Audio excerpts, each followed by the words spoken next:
Donald Trump just wrapped up a disastrous press conference in the White House with Hungary's authoritarian leader, Viktor Orban, a Putin bootlicker.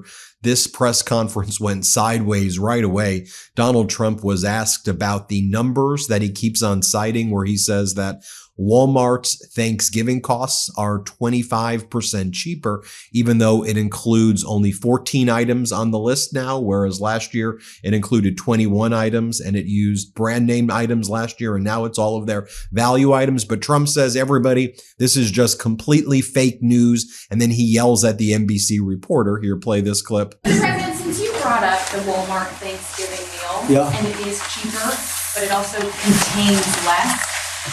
Well, I haven't heard that. You're telling me. Who are you with? Who are you with? I'm with NBC News, sir. Fake news. NBC. You're fake news. What a NBC's gone down the tubes along with most of the rest of them. Then after being asked that question, Donald Trump refuses to take any more questions from NBC reporters. Let's play this clip right here. NBC, fake news. I'm not taking you. Go ahead. So then Donald Trump keeps boasting about how he wants to do a in-person meeting with Vladimir Putin in Hungary, and how him and Orban are talking about a great and powerful meeting with Vladimir Putin. I'm sure that's the message that the voters who repudiated your regime on Tuesday want to hear. Here, play this clip. Mr. President, will there be a peaceful meeting with Budapest still this year? What do you think? You mean a meeting with President Putin? Yes. You mean in Hungary? Well, I'd like to keep it in Hungary, in Budapest. That meeting, it turned out I didn't want to do that meeting because I didn't think anything was going to be happening of significance. But if we have it, I'd like to do it in Budapest. Yeah, it'd be good. Mr. President, you said many times. Then Donald Trump goes back to saying that there's almost no inflation at all. He's like, we basically have zero inflation right now. Here, play this clip. Yes, they had the worst inflation in 48 years. We have almost no inflation. We're down now to 2%. And we'll be at maybe 1%. You want to always stay above 1%, actually. You want a little tiny bit of inflation. Next, a reporter asks Donald Trump, what did you mean yesterday when you said that affordability is a con job and you don't want to talk about it anymore? Let me show you what went down here. Let's play it. Affordability is a con job, as you put it. Say it. You said affordability was a con job, and you didn't want to, you said last night you didn't want to talk about affordability. I talked about it. When did I not want to talk about it? I talk about it all the time. We are much better than Biden and all of them. Then Donald Trump continues to say, look, if you look at affordability, which is what Democrats campaigned on, they lied. He goes, they're liars. He said, all they keep saying is that prices are up, but I brought all the prices down. He goes, things are so cheap right now. Everybody's in a golden age. No, Donald, we're not in a golden age. Inflation's surging. People are unable to afford their rent right now. People are living paycheck to paycheck and suffering. Your regime has destroyed the economy of this country. The jobless claims are at levels not seen since the Great Recession. Anyway, here, play this clip. Category. So when you have lower energy prices, which I think you admit we do substantially, that means everything else. So we are the victors on affordability. But if I watched that election, which I was not much involved in, I didn't support Virginia, the candidate, didn't do a lot of support for the other candidates. They asked me about Cuomo, and I said, well, it's a question, do you want a thug or do you want a communist? I mean, that was my response. So I wasn't involved in that stuff too much. But I will say this, if you look at affordability, which they campaigned on, they lied because they talked about, oh, prices are up. No, prices are down under the Trump administration, and they're down substantially. Then out of nowhere, Caroline Leavitt, Trump's chief propagandist and press secretary, she just shows up because Trump summons her. It's like, Caroline, get over here. I need your help. So she shows up, and then she stands in the middle of the press to give Donald Trump help because he can't even complete sentences. So then this happens. How odd is this? Here, play this clip. Which is that you inherited the worst inflation crisis in modern American history, and you are fixing it in 10 short months. And your entire administration has been tasked with this effort, from Treasury Department to Agriculture Department to the National Economic Council right here at the White House. They are slashing regulation. He signed the largest middle-class tax cut in 6 months. in 6 months in record time, putting more money back into the American people's pockets. So affordability is what the American people elected this president to do. And he is doing it. And you guys refuse to cover it. And you refuse to cover that the previous administration created the worst unaffordability crisis in American history. And I've been watching the TV all day saying that he doesn't want to talk about affordability. That's what he's working on every day, and that's what this administration is doing. Right now. But you know why they refuse to cover it? Can I Because they're fake news. That's why. Go ahead. Can I get here someone? Sure. Caroline, the Prime Minister would like you to work for him in Hungary. Please consider. You know what? That's a very good decision you just made. Please don't leave us, Caroline. Then after she does that, Viktor Orban, again, Hungary's authoritarian leader, a Putin bootlicker, he goes, can I get one of her? Can I get one of her for us? Can I get one of her for us? These are sick human beings. Here, play this clip. Working on every day, and that's what this administration is doing. Right now. But you know why they refuse to cover it? Can I get Because here they're fake someone? news. That's why. Go Can ahead. I get here someone? Sure. Caroline, the Prime Minister would like you to work for him in Hungary. Please consider. You know what? That's a very good decision you just made. Please don't leave us, Caroline. We've got some big news just in, and it's a big one. Allow me to interrupt this report for just 1 minute. A new report from Climate Power exposes how Donald Trump's reckless energy policies are driving up costs for American families and sending tens of thousands of jobs overseas. So remember Trump's campaign promise that he was going to cut electricity prices in half? He would say it like all the time. Well, turned out to be the exact opposite. Under Trump, energy costs have skyrocketed 11%. That's more than twice the rate of inflation, and it gets worse. The report finds that Trump's war on clean energy has canceled or delayed over 158,000 American clean energy jobs, good-paying jobs that were building our future. Gone. According to the study, gas and electric utilities have already raised or requested rate hikes totaling nearly $90 billion since Trump took office. That means nearly every American in 49 states is paying more on their monthly power bills because of this administration's policies. Senators Elizabeth Warren, Jeff Merkley, and Ed Markey sent a letter to the Trump administration blasting the president for what they called a self-inflicted energy crisis. They say that Trump is blocking clean energy projects that would have expanded supply and lowered costs, all while giving tax breaks to oil and gas corporations. New York Governor Kathy Hochul did not hold back either. She said, quote, Donald Trump promised to lower costs, but instead he's making Americans' lives more expensive, plain and simple. Hochul added that Trump's tariffs and clean energy rollbacks are killing projects in her state and driving up costs for everyone. Climate Power's executive director Lori Lodes summed it up this way: more clean energy means lower electricity bills. It's supply and demand 101. But Trump's extreme agenda is taking cheap, reliable energy off the grid at the very moment families need relief. I know you're probably feeling it. Energy costs are through the roof. Thousands of local jobs are gone, and families are wondering how they'll keep the lights on, literally. Bottom line, Trump promised energy independence and lower prices, and what he's delivering is the exact opposite.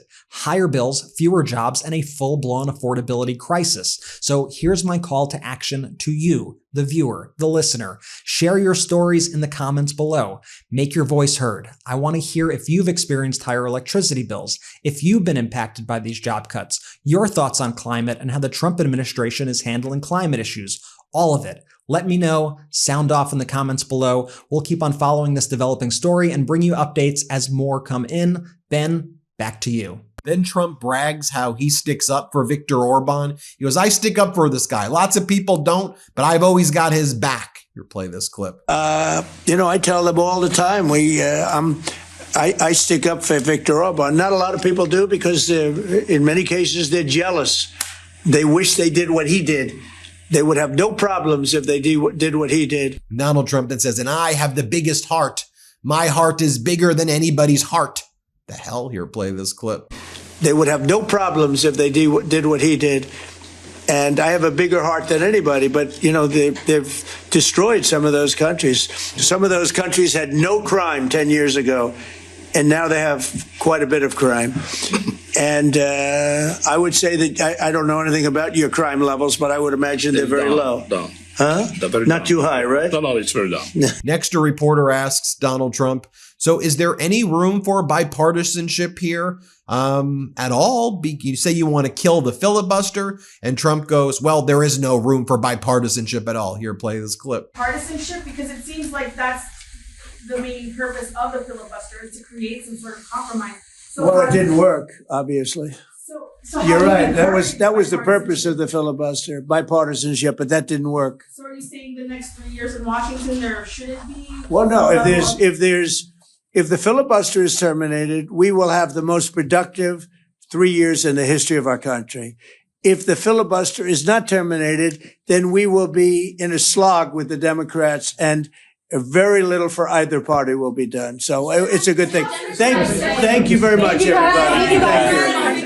Thank you. Then he goes on to attack Nancy Pelosi, who announced her retirement, because Donald Trump has zero shred of dignity. He can't say anything nice. Here, play this clip. Yeah, but I was happy to see that a tremendous liability to this country, a woman that made herself rich in this country, Nancy Pelosi, has quit.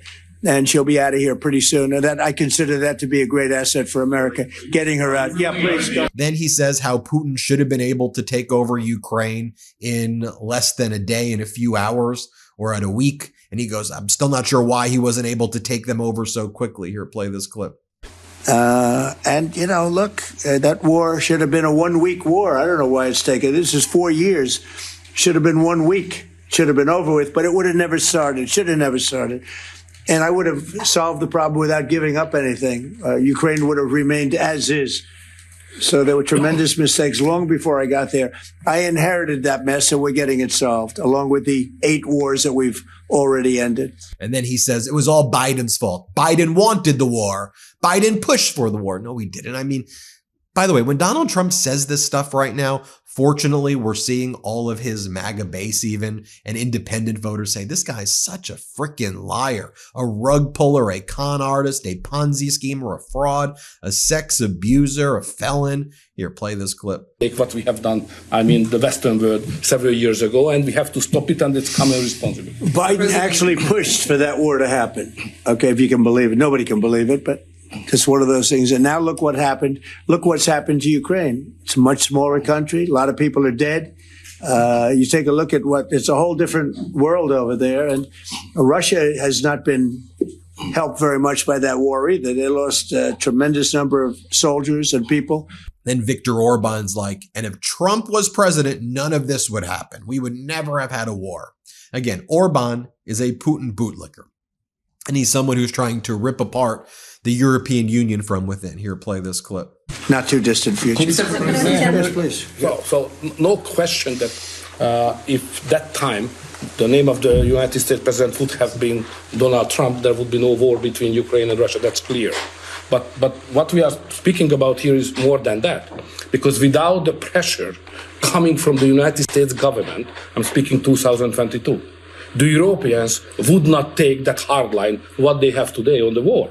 Remember that big countries of Europe rejected to be involved more than just sending some, humanitarian issues. And then finally, a reporter asks Donald Trump, look, you said that you would withdraw troops. You said that you would not withdraw troops from Europe. But immediately after saying you would not withdraw the troops from Europe, you withdrew troops from Romania. Like, you do realize Romania is in Europe, and those were critical forces that were there that you removed. And then Donald Trump's like, I don't know, someone else answer this question, basically. And they're like, Romania loves us. They love that we removed the troops. Well, here, play this clip. Question for the Prime Minister. Speaking of Europe, last month you said that you would not withdraw US troops from Europe, yet 2 weeks later the Pentagon decided to withdraw significant number of troops from Romania. So have you changed your mind, or the Pentagon ignored your assurance? No, they don't ignore anything that I say. What they do is we make changes. We move. It's the same number, total number, but we move people around. I happen to like the Romanian people. I think they're great people. And Pete, you may want to suggest something right there, please. Absolutely. No, nothing was uncoordinated with the White House. It's all part of the view that we have of Europe, and there will remain troops in Romania, but there's some change in how we rotate and how many we rotate. And the relationship with Romania is very good, right? Very good, and we've coordinated all this with Secretary General Rutte, with throughout EUCOM, throughout our allies. Everyone was notified in advance. The relationship with Romania is very good. The relationship with Europe is very good. I disagree with what Europe is doing having to do with immigration, but I agree with them on many other subjects. We just signed the biggest trade deal ever made with Europe. 900. So that was Trump's disastrous press conference today with Viktor Orban that went off the rails. Tell me what you think. Hit subscribe. Let's get to 6 million subscribers. We'll keep you posted throughout the day. Love this video? Support independent media and unlock exclusive content, ad-free videos, and custom emojis by becoming a paid member of our YouTube channel today. You can also gift memberships to others. Let's keep growing together.